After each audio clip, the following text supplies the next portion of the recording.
it interesting how every show is different? You know, you think you've seen them all, but really, they're all different. Each one has a whole different feel to it, a whole different tone. And I can't even place what's going on tonight, but it's kind of it's about behavior that seems out of control. Not wild or crazy, but behavior that leads people into places that make them very uncomfortable. Isn't that what we're seeing all over the place? I think so. Who's next? First, we've got Bob. Bob. And he's on line A, and he's a callback. He's talked to us before, and he's worried about being homosexual. Ah, yes. Bob. How you doing again, sir? Hi, can you speak up, Bob? Is that better? That's better. I'm sorry to bug you again. Well, I tried taking your advice. I hope you remember from a couple weeks ago. And the advice was? To explain to Jim, who is the man that I'm somewhat attracted and then found is attracted to me, that I needed to take it real slow, and I needed some time to talk to my father because I had just found out that he was also homosexual. Right. Oh, well, things didn't go good. Jim being my boss, first he started bugging me about him being Irish, him wanted me to come over for his St. Patrick's party every year. And he asked me to come over early and help him set up. It hasn't happened yet. I know, but this will tell you how it's getting bad. How long ago was the setup for a St. Patty's party? I don't know. I think. How do you set up a St. Patty's party? It's a couple of six-packs and a... I don't know. Anyways, I told him that I needed to go real slow, and basically one day at work, he came up and he started touching me. And I explained to him that I had talked to a doctor, and I needed to talk to my friend. I did not want to tell him I was going to talk to my father. And he kept persistingly touching me. Part of the problem was I didn't mind it so much, but it was really scary because it was at work, and I didn't want anyone else to find out. Finally, when he asked me, basically he asked me to come over one night to his house. He wanted to talk to some stuff about work.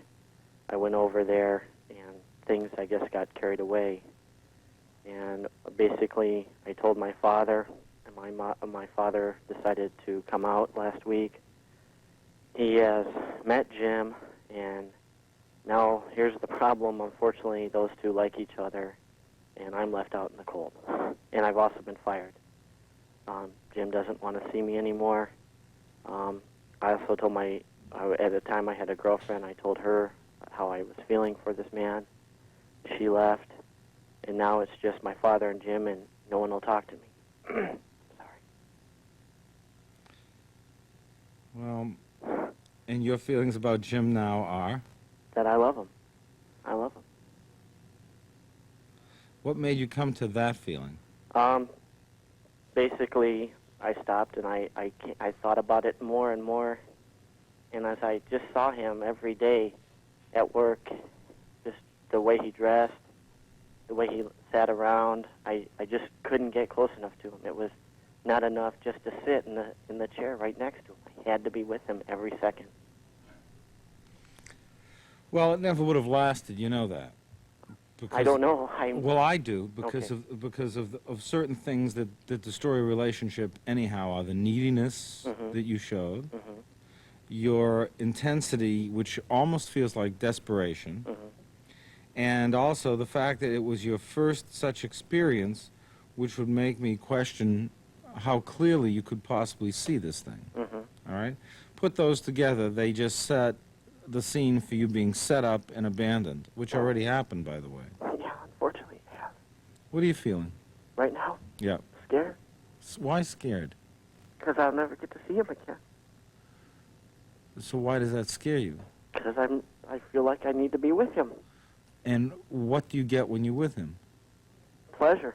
But what kind of pleasure? Companionship. See, that's a strange pleasure. The pleasure is the feeling that you're not alone. Okay? But wait. Okay, go ahead. Because that's the pleasure of a dependent person being made to feel complete by the presence of another person. That's not a gay issue. But the things that we did at his house were. That may well be.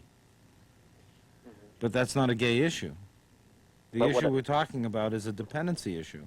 Okay. There may be gayness tied in, and you may be sexualizing your dependent needs. Mhm. But one of the things that you may be going through, it seems to me, let me just take a guess at this. How physically affectionate was your dad? Very. Very. And in recent days? After I told him, it was very distant. He became distant, but yet he came out from back east to see me. Do you see? Does that make sense? Uh-huh. He became distant in how we were compared to before I told him that I loved him, and like I don't know. Maybe he hasn't talked to me now. Maybe is he disgusted? How does he feel? I don't know. I don't know what to do, sir. This is so confusing and complicated because your dad had a role to play and didn't play it. Well, he's playing a role, but I don't. Well, what With your Jim. dad did was abandon you Uh-huh. and complicate matters by making it more confusing. I mean, he didn't stand behind you as a father. He became a rival. Yeah. So you must be angry with him. Well, I'm extremely angry. Well, you've got to tell him, He took the person. He won't talk to me. He's with Jim. but you've got to talk to him. And you've got to tell him how much he let you down. You say, whatever you are, you are. Mhm. Whatever I am, I am. But you cannot be a force that gets into my life to destroy my life. Mhm. You've let me down, Mhm. you've damaged my trust, and you've hurt me. Yeah. Now you're into an issue where you have to talk to your father about how you feel about the betrayal. Forget the sexual aspect of it. Your father just hurt you. Uh-huh. You've got to start talking about that, because the key thing that I hear here, the key point, is your dependent issues, not the gay ones. Mhm. The gay question will resolve itself one way or another. But the dependency is the thing that will mess up any relationship you have, gay or straight, because you need people too much. I just want to tell my dad that I love him, and Jim, just keep wearing those green shorts, and I'll always love you. What you've got to do is you've got to talk to your dad. That's the first thing, because you've got all this anger in the way. Make that the key point. Then the other key point in your life, and the most important thing, is to start being independent. Your need for another person, even if you won Jim, you'd end up pushing him away by suffocating him. No one can stand that much attention, that much interest, and that much clinging. It really gets overwhelming at times. Can be suffocating, I would think. Suffocating is not even the word, but the point is, I've never heard of a situation like this one. This It's is pretty unique. Yeah, for the books. What? Okay, let's go to Bonnie, who's on line C. And Bonnie's husband was jailed for indecent exposure. Bonnie? Hi, Hi, Bonnie. How old are you? I'm 27. What's going on? I don't think all night we could talk. Oh, just my husband's pulled so much on me in this last year, or actually the last 3 years, but I didn't. Pulled it on you? Pulled what on you? Lie after lie after What lie. has he lied about? Well, the reason he's in jail right now is, like, indecent exposure, but it happened 3 years ago, and I didn't find out about it until he violated probation and went to jail 2 months, 2.5 months, 2 months ago. And what did he do? He was in the car and supposedly asked a 13-year-old girl for directions that he knew perfectly where to go, and it was out. And all this time, a probation officer was coming to our house, making sure that our 2 kids were okay. But all this time, he had me thinking it was to make sure no drugs were in our house, because he told me he got in trouble for trying to buy marijuana, but that whole thing was a lie. Okay. So what he does is he exposes himself to young girls, but he doesn't expose the truth of himself to you. 3 years, he kept it hidden. Okay, all right, but disenthrall yourself from the fact that you were lied to, and take a look at the question of what it is he's concealing. What do you think he's concealing? I'm just trying to think why he did it. All right. The first time it happened, did you know him? Yeah, our daughter was 6 months old. Okay. Our first kid, yeah. All right. The first time it happened, Were you married? Yeah, we were married. How long? 2.5 years maybe. And how was the marriage? It's always been what I thought really good, that we were real lucky. Okay. There's been a lot of other lies, too, that have just come out. Like what? Like he was seeing a girl for 8 months when I was pregnant with my second child, and I didn't know about that until she called me up. Okay. And what's scary is he met her the same way he met me. He's a disc jockey, and that's how I met him. So it was, you know, and then at my daughter's 3rd birthday party, he had some 16-year-old girl come, and he said, "Oh, this is one of my fans." And, I mean, and he'd come in from work when he could have been working overtime and told me he was working, and I'd find out 2 hours. He really was off 2 hours driving around doing whatever he was doing. Just lie after lie after lie. Okay, so what are you going to do about it? I don't know. I'm scared because I don't know if I can trust him. And I don't know if I can let myself live with him. If I'll trust I don't. Wait a second. You have a sick husband. I was really afraid. Well, what would you call this? I want to go to counseling with him, but what? I'm just so scared of having this pulled on me. I mean, something like You're this. talking about it being pulled on you. It is clearly not being pulled on you. It is clearly an emotional problem of his that he's acting out. He's acting out feelings that he's not being open about. He's afraid of commitment. He's afraid that he's not getting the love and nurturing that he wants. He's afraid of growing older, the attraction to young girls, the attraction to 16-year-old girls. Characteristically, people who expose themselves like this are really asking to be rescued from a situation in life that they feel that they've been put in over their head on, if you know what I mean. Yeah. He's not a person who likes responsibility. He's There you go. He's not a person who likes commitment. He's not a person who wants to be an adult. He's not a person who wants to grow old. And he's tremendously conflicted about his feelings about you, his feelings about the kids, his feelings about family, and the fact that he's afraid of dying. Now, you have someone who needs a lot of therapy. Now, if you're going to say, I can't stand him pulling this on me, and you don't get off that position of seeing it as not something that he's doing to you, but something that he's doing because he's having pain, then you're not going to have a relationship that's solvable. Do you understand what I'm talking about? All right? Sure. So you have to get to that place. If you want to divorce him, but don't expect him to stop pulling stuff on you. The man's sick. He's acting out sick feelings. I'm not saying he's a sicko, but he's neurotic. He's doing things that are symbolic of feelings that he won't face. That's what neurosis is. Now, you can get angry at him for that, but then you become part of the problem. How can you do this to me? I feel so let down that you're this way. You know? Yeah. He doesn't do it because of you. He does it because he's afraid of certain commitments and responsibilities.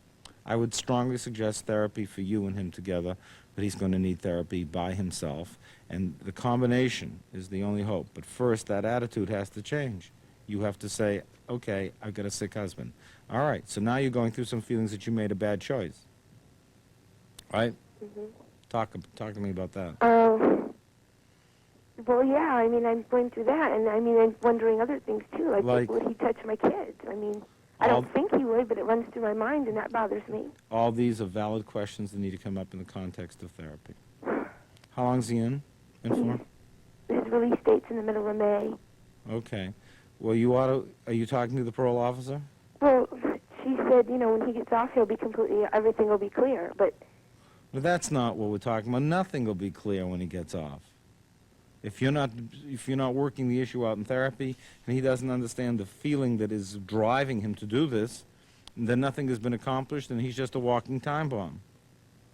And when you expect more and say, you've got to stop doing this to me, he'll feel even more trapped. He'll avoid that responsibility even more, and guess what he'll be doing when he's driving around in the car for 2 hours by himself?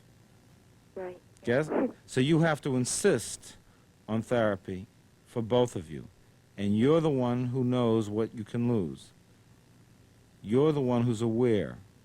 And you've got to get to the place where you see that clearly and stop saying, you're doing this to me, you're pulling this on me. Just saying, look, if you want to get better, I'll stay with you and I'll work it out. If you don't, I'm out of here. You have the right to have the kind of life you want. Sometimes that means telling the other person, I'm out of here if you don't start working on the problem. People don't change. That's the first thing you've got to understand. People do not change. I wish they would, but they don't. What they do is they find their strength, and they come from their strength. When you're bad, when you're not good, you come from your weakness. And what you try to do in therapy is help a person identify the strength and the weakness so they can be mindful of the weakness and take it into consideration. We're going to try to help you do that. Stay with me.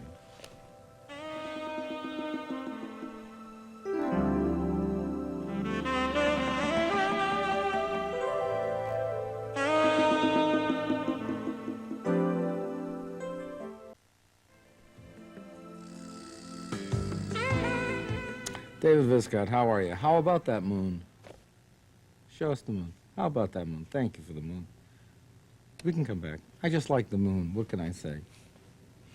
Okay, why don't we take Julie? She's on line B, and she is dealing with a cult-like situation. Julie. Hi, David. How old are you, Julie? 22. What can I do for you, Julie? Well, I've been sober for 4 years.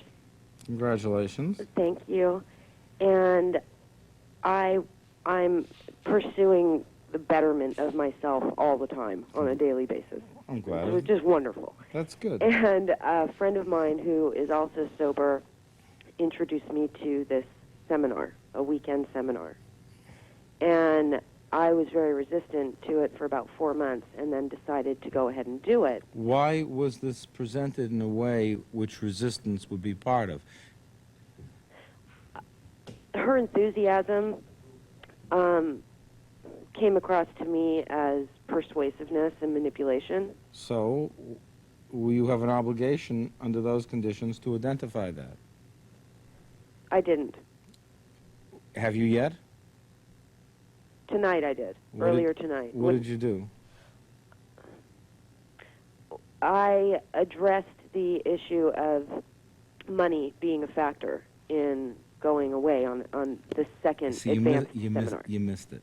What? You see, you really missed it. What you should have done at the right moment is said, why am I feeling pushed into this? Why are you trying so hard to get me involved? Why do I feel that I must be in it in order to make you happy? Why do you have discomfort at the prospect of my not being involved? Actually, David, I did address that. And the response you got was? She took responsibility for it by apologizing for her pushiness. And then? And then I agreed to what she was requesting. What was that?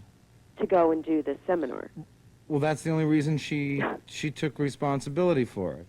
Because I was agreeing? Yeah. And what you do, since you obviously don't want to go... How do you know? Because I can hear it. Do you want to go? That's what's going on right now. Do you want to go?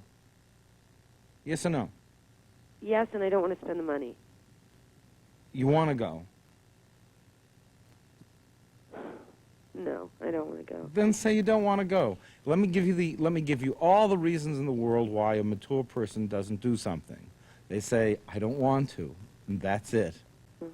When you're sitting in a restaurant and someone says, would you like peas with your potatoes? No, thank you. Very well. No one says, you've got to have peas. But what I would say is, well, I don't know. Do you think I should have the peas? Guess what? What? That's the lesson that you're going to learn from all this right now. Because not learning that lesson is making enemies of yourself and other people. Your weakness invites other people to control your life. Then what you do is you resist the control as a way of working out the anger I'm feeling at your mother. Is that too close? Say it again. I'm resisting. You invite other people in your life to control your life, and then you resist the control that they try to implement. Oh, you got it. And then what I said it feels like is that you're working out some anger at your mother. Absolutely. Then there we are. So tell me about your mother, and let's stop talking about things that don't matter. Controlling, eh? Jewish mom, stereotypical Jewish mom. What does that mean? That means that if I'm not, Wait, Jewish girls alcoholic? yeah, Oh boy. why? Well, that's already very deviant. We're not religious. That doesn't count. Most Jews aren't.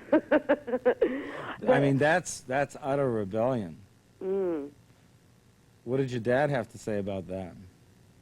He freaked out. I'll bet. Yeah, I 'Cause was you're in therapy at 16, and he freaked out. Yeah, I bet you're angry at him for not standing up to your mother and letting her boss you around Mr. Week. No, well, weak in not being present Well, that's in our weak. family. Yeah. Yeah. And You're angry at both of them. yeah, very much. Oh, well, listen. The point is the time has come for you to stop being angry by proxy. Just say to people what it is you feel and do whatever you want. I feel like what I do is I say yes You to didn't. people. No. Listen to me. I'm going to give you your life lesson very simply. Just say whatever you want to other people and do what you want. Say what you mean. And forgive your parents for being the way they are. They're not perfect, and they're never going to be any better. But to have your whole life run by an energy that is generated from a hatred of your mother's interference in your life is to make yourself forever her prisoner. Aye, Dr. Breathing a little. Viscott, aye, such a thing. Yeah, and Don't go any further. You don't need to know anything more than this to fix your whole life up. Forgive your mother and father for not being any better. Forgive yourself for not being stronger. Decide what it is you want and tell other people what you want and let the chips fall where they may. The truth is, nobody cares about you except people who want to manipulate you. And people who want to manipulate you don't care about you at all. Got it? got it. Thank you. You're wonderful. You too. Thank you. I'm glad you're sober.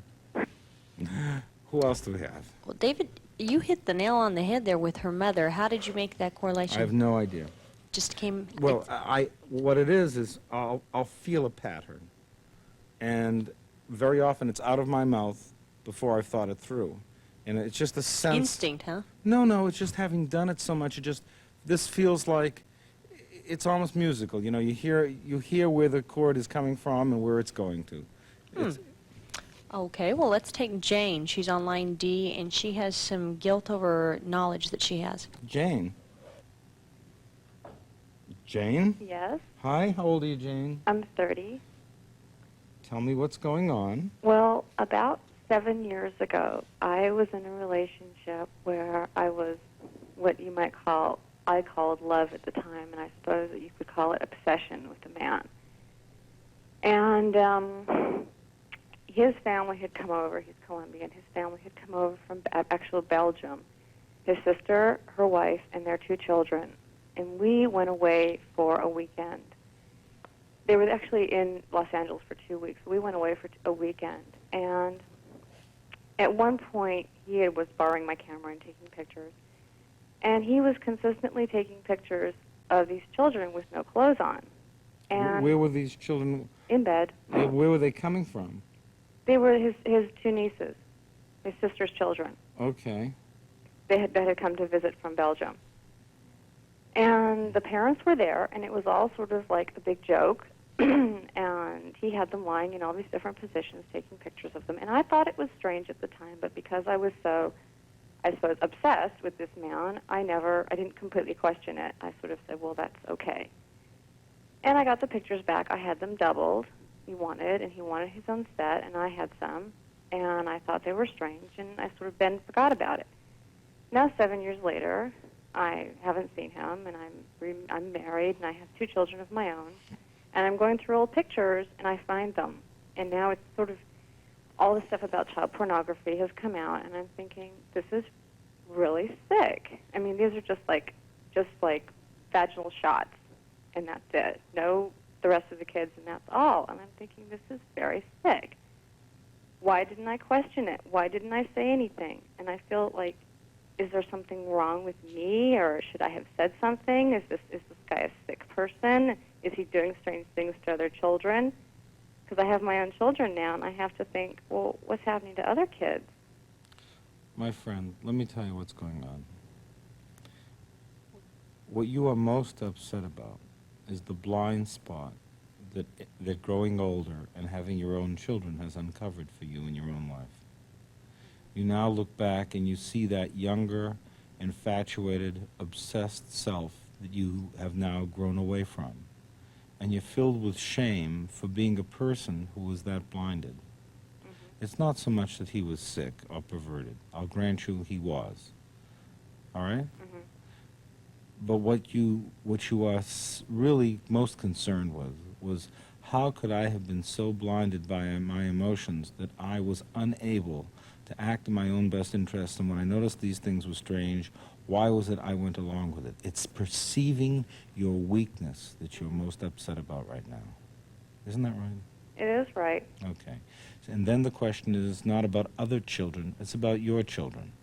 How much are you blinded still is the question. Isn't that right? Well, Just I mean, what else? What else? What else could it possibly be? well, I mean about my own children. No. How blinded are you still so that you're not able to act in your own best interest? Must be the residual question. Are you past that? Have you really outgrown it? Is there something in you that was a tragic flaw that still remains? Aren't those the questions of self that you should be grasping? Be brave. Well, I'm trying to think and completely understand your question about my own kids. It doesn't matter about your own kids. It means at this stage, when you have your own kids, are you much better than you were then? Isn't that the question? Well, if I saw someone doing something towards my own kids right now. That's the explanation you make, but the doubt is there a part of me that is still insecure enough to be blind to bad things? Would I stand up now if I saw them? I would hope so. I think you would. Well, I think so too. But hear me. Mhm. But the part of you that doubts is the part of you that called tonight. Yeah. Okay? No, that yeah is the wrong yeah. I'm sorry. I'm sorry. I'm telling you that you're okay. And that I shouldn't be concerned about anything that might be happening. I'm telling you that you have that your weakness is to let your obsessional thinking blind you to feelings that tell you the truth. That's your weakness. That was your weakness then. It's your weakness now. But now you're more in touch with your feelings. You've grown up, and the danger of doing it again is much, much slighter. But your weakness is always your weakness. You're blinded by your obsessional thinking. Isn't that true? When it happens? Uh-huh. Okay. Yeah. Own that. That's your life lesson. When I obsess and use my thinking, I blind myself to my feelings, and I begin to lose my way. Your feelings are the gateway to your understanding. There's a delicate balance here, and that balance is something you must understand. If you use your mind instead of feeling, you're in your head. You're intellectual. You're distanced from the world. You don't feel like you. If you're in your feelings all the time, your feelings are so alive that it's hard for you to think about what's right. You're always emotional. There's a balance that you have to reach. And you reach that balance by settling your feelings as they occur so that feelings don't pile up from the past and you're free to interact with the present just as it is. How do you do that? That's what I'm trying to show you here. It takes a lot of listening and a lot of letting this stuff in and a lot of questioning your own life to begin that process. Stay tuned and we'll continue with that.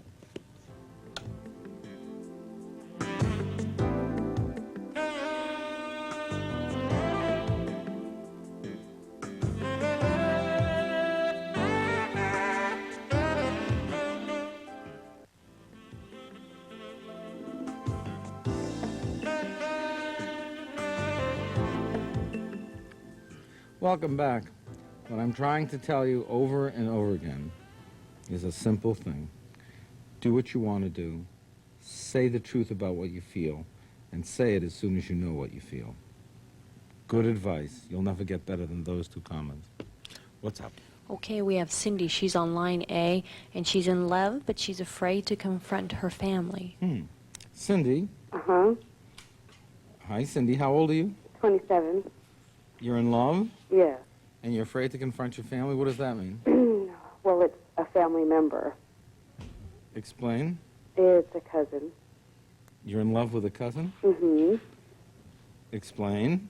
And, well, he's the first cousin, and we've gone out and stuff, and, And stuff? yeah, well, physical relationship. And I just don't know how to deal with it. How's he dealing with it? Well, I know he feels the same way I do. He doesn't know what to do either.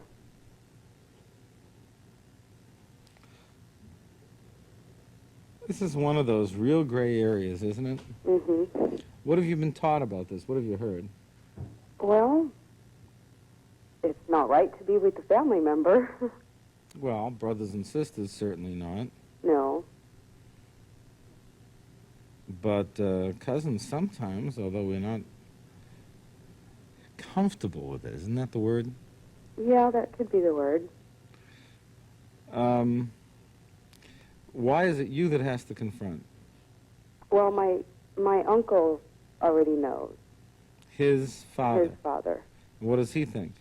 Well, he told him that he would prefer branches on his family tree, so Good old uncle. yeah. That was all that was said about that to him.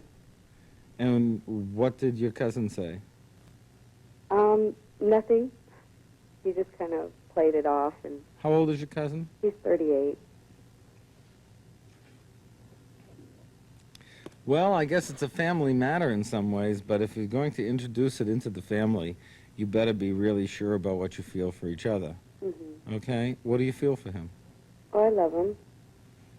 More than just a cousin. Uh-huh. And he? He feels the same way.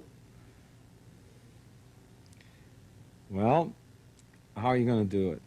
I don't know. Well, it's, I think the uncle is involved now, right?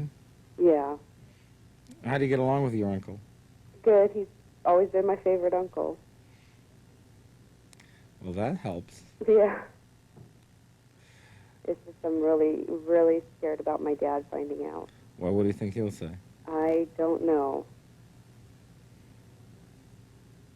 He's got not so much a bad temper, but he's Portuguese, and he's got a pretty bad temper sometimes. Portuguese. Yes.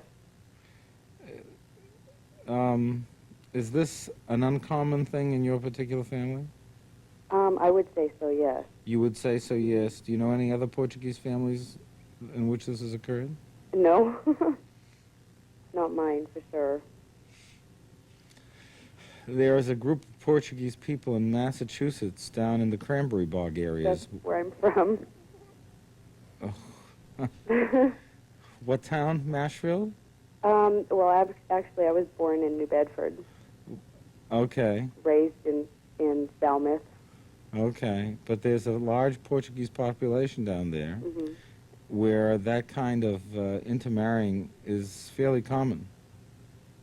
Really? Really. Cape Verde Islands. Hmm. It's interesting to pull that out of the hat. Anyhow, you've got to come to your dad. Is your mother alive? Yes. You got to speak to the two of them, and you should come with your cousin. Okay. Does your aunt know? No, she's out of state, so. Well, I think those are the four people who need to be involved. They know each other and will have something to say to each other about it. You can be sure. Mm-hmm. And you may be banished to New Bedford again, but I think you got to talk about it. This is something that every family has to solve on its own. There are no written rules here. Mm-hmm. If it was second cousin, first cousin once removed, the the question is a little less scary. Hmm. You planning on having kids? I've got one, and he's got two. So that's it. Is that yeah. what you're saying? Yeah. Okay. Well, that's the main concern, you know, about whether or not there'll be a reinforcement of genetic defects. Hmm. Good luck. Thank you. And I can't make it easy for you. I wish I could. Just be straightforward. Okay. Okay. Thanks. Take care. That's one that really has to be settled for families. There's no great wisdom. It's the way the family is going to react to it, because it can be a family splitter, and everyone's going to feel uncomfortable, and it's something everyone has to get used to. We'll be right back. Stay with me.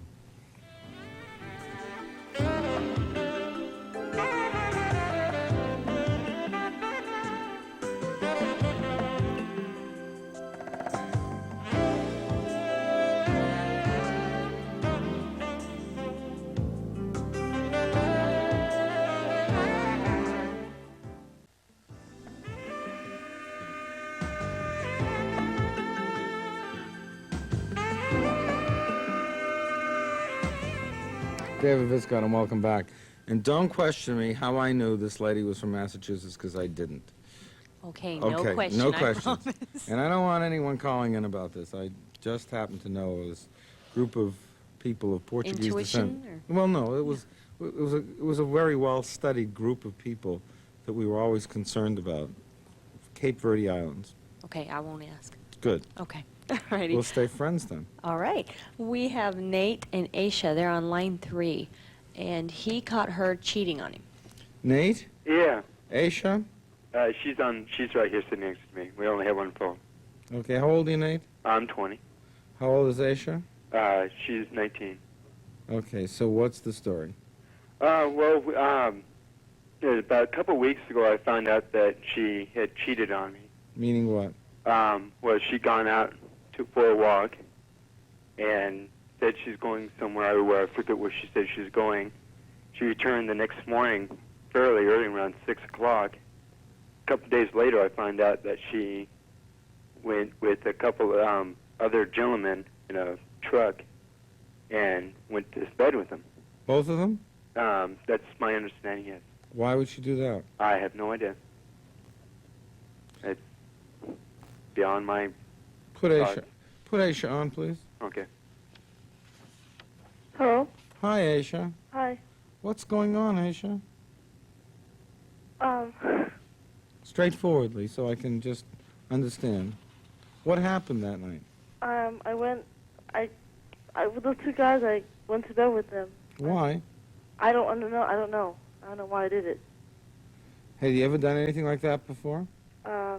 Yes. Okay. So this is something you've done Yes. Many times. many times. Yes. Since when? Since what age? Since what age? Or Yeah. since I was 16. Uh-huh. What happened when you were 16? I had a boyfriend when I was 16, and I went to bed with two guys. Cheated on him behind his back. Why? I don't know. I have no idea why I did it. You see, that's the problem, you know. Even bigger than what you did is that you don't know why you did it. So the truth is, you must know why you did it. Want me to give you some reasons, and you can pick the one that applies? Yeah. You were afraid of getting close, so you decided to dilute the relationship by bringing in more men. Does that sound true? Yeah.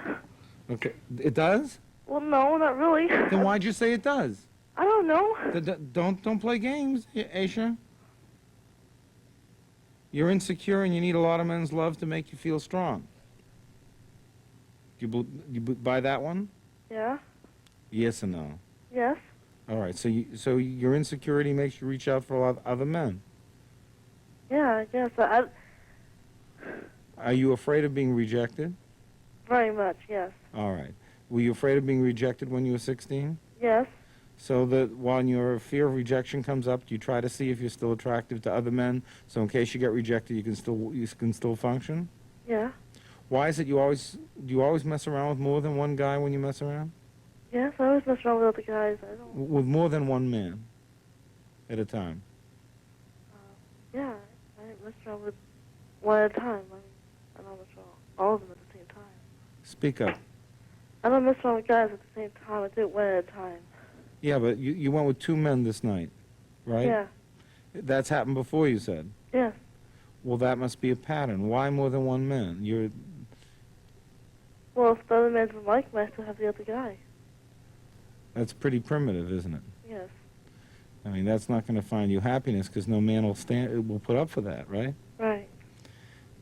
Aisha, Hmm. listen. This is a very deep insecurity. I mean, it keeps you from being happy, and it keeps you from finding real love. I mean, you're always expecting to be rejected, isn't that right? Mm-hmm. Yes. I feel you pushing me away. What is that? I'm not pushing you away. Well, I think you're afraid of this feeling. A little? Yeah. Okay. You scared when you talk to me? Yeah, kind of. Why? Well, I was rejected by my parents, I can believe that. and my mom didn't want me, so she rejected me after she just didn't want me anymore. How old were you when she did that? I was 12. And what did you do after you were 12? Well, she told me she didn't want me anymore, so I went on my own. And what did you do when you were on your own? I did things, terrible things. I hitchhiked all the way to Nevada, and then from Nevada to Los Angeles. Yeah, but that's not bad. What else did you do that makes that a bad memory? It's just You slept with everyone you were with, right? right. Yeah. My mom, I felt she didn't love me anymore, so I went after men. I understand, Aisha, but the point is it's time to get help for this.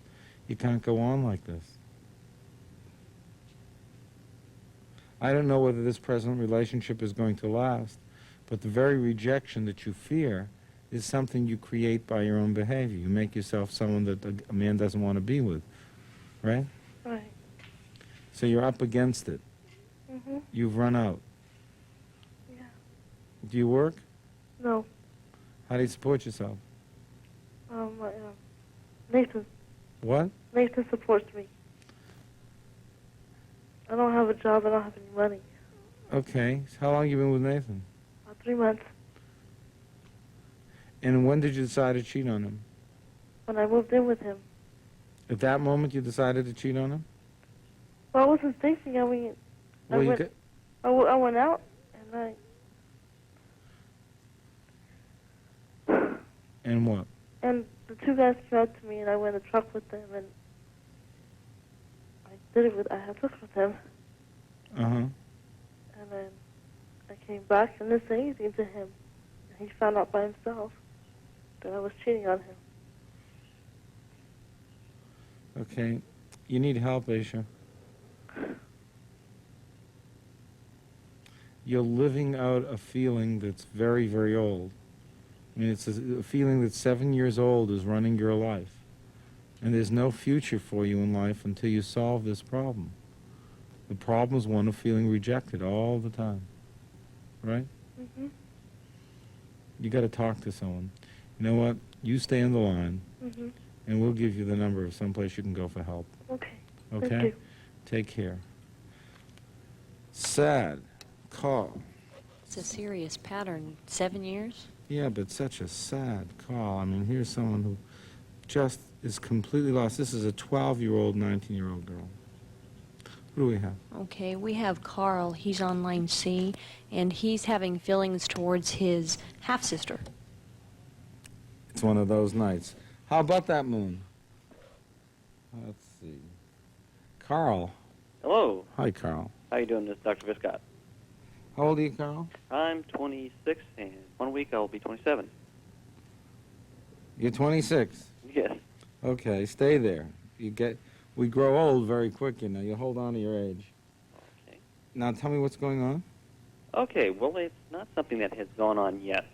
It's something that I'm fearful for in the future that might happen. And I've been trying to get a hold of you for a long time. It's very hard to get on your show. I wanted to call to find out about some advice on how to either prevent it or just deal with it. What are you talking about? Okay. The subject is that my sister, that I've only known for just a matter of a few years. I haven't known her for very much because she's only like a half sister, and she mainly lived in the Los Angeles area. I live out in the Inland Empire, out in the San Bernardino area, and she moved over here. She's very close with my aunt, and there's like a tenement house, and she moved over here and is going to the university up here in San Bernardino, Cal State University, and I've gotten to know my sister in the last couple of years, Mm-hmm. and I don't know why. That's the reason why I want to call and talk to you about it. But I like her very much, and I love her as a sister. But then it's something even more than that. What is there? I mean, what is there in me that I would want to have those type of feelings for? Whatever it is, let me tell you that it's over the line, and it won't work, okay? Yeah, figuring so. It would. No, it just totally won't work. Right. Okay, so let's go to the next place. Do you date anybody else? No. Start. I've tried to. No, forget it. Start. Your sister is off limits. Right. Okay?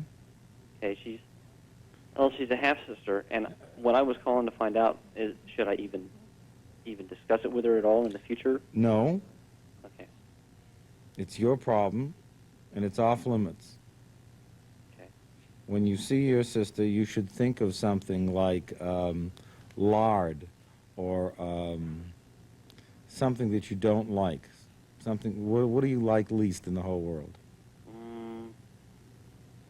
Well, I don't know. Probably something like either yard work or having to go, or just I don't know, responsibilities having to go work or change oil in a car or something like that. When you see your sister, think of changing oil. Okay. Okay. Because you've got to put something negative between you. That's the way to do it. Think of something negative, stick it between you and her, and start dating. Okay. How many women have you dated in the last, say, 5 years? I'll take a side bet here. Probably.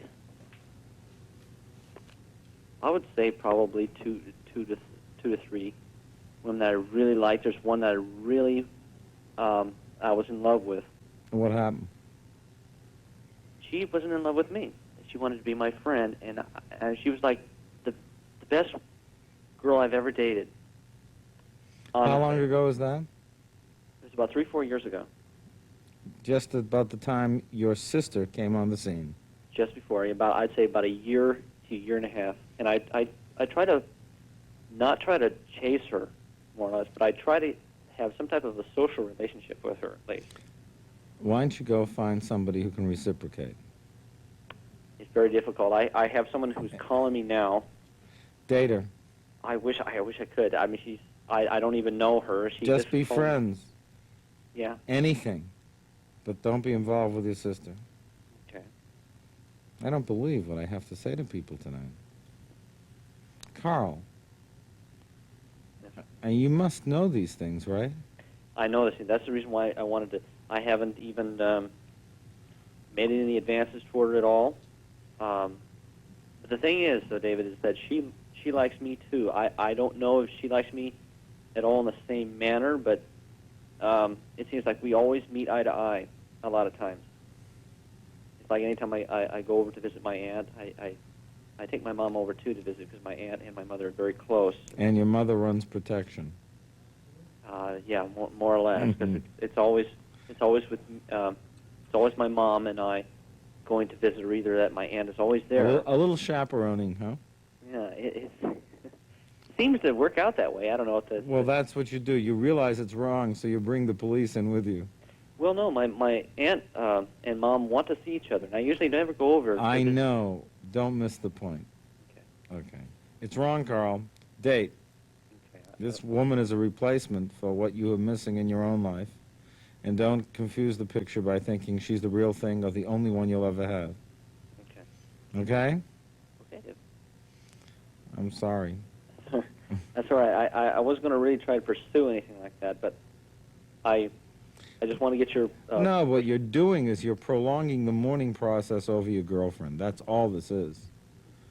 And you're using your sister as a way to keep from giving up completely. It's keeping hope alive. We all do things like that. You keep hope alive because you just don't want to take it between the eyes.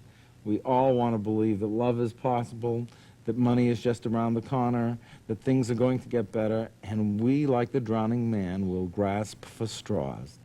It's called being human, everybody. Stay tuned. We'll show you more examples of what I'm talking about.